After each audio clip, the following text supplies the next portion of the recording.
Magandang araw po sa ating lahat. Magandang araw po lalong-lalo na sa ating Panginoon. Ako nga po pala si John Robby Medina at welcome po sa ating daily devotions. Ngayong araw po, samahan ninyo akong unawain at pagbulay-bulayan ng mga salita ng ating Panginoon.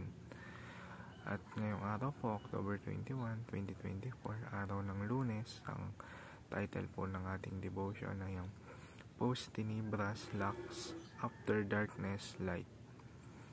At ang bersikulong ating uunawain ngayong araw ay ang John chapter 1 verse 5.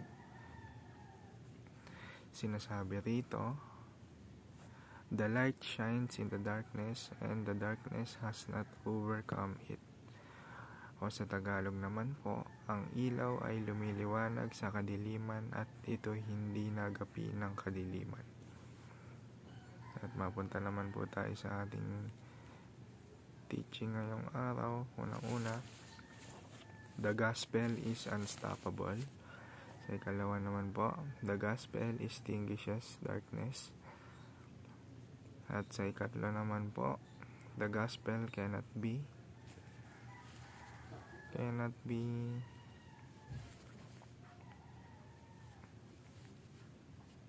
wait lang po.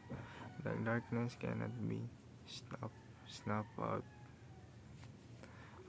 Ang pinatutungkulan po ng ating katuruan ngayong araw ay ang unang-una, the gospel is unstoppable. Yung mayamang biyaya ng Panginoon, yung kapangyarihan ng Panginoon ay walang makakapigil dyan. Kapag ginusto ng Panginoon na gawin ng mga bagay na kanyang kaloob, ay gagawin niya talaga. Walang makakapigil kahit sino sa atin. At the gospel extinguishes darkness.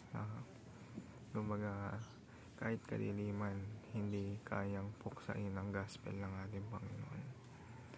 At mapunta naman po tayo sa ating application. Unang-una, thank God for enlightening us. Pasalamat tayo sa Panginoon sa pagmumulat niya sa atin, sa paggabay niya sa atin. Sa ikalawa naman po, pray for people in darkness to see light. Panalangin po natin yung mga taong naliligaw ng landas na makita nila ang ilaw, which is ang ating Panginoong Jesucristo.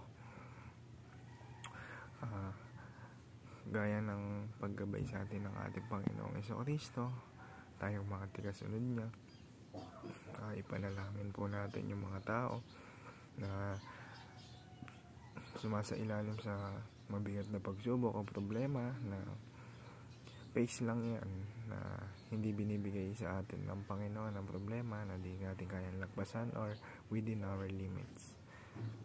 Malalagpasan din natin yan sa tulong ng ating Panginoong Jesucristo na siyang anak ng Diyos. At sa uli naman po, ignite a fire that will burn through generations. At yun nga po, yung sama-samang pananalangin, nakakabuo yan ng fire pwede nating maipasa sa mga susunod na henerasyon. Yun lamang po, maraming salamat po sa inyong pakikinig. Naway may natutunan po tayo at may apply po natin ito sa ating buhay. Yun lamang po, muli, nagpapasalamat po ako sa ating lahat at sa ating Panginoon.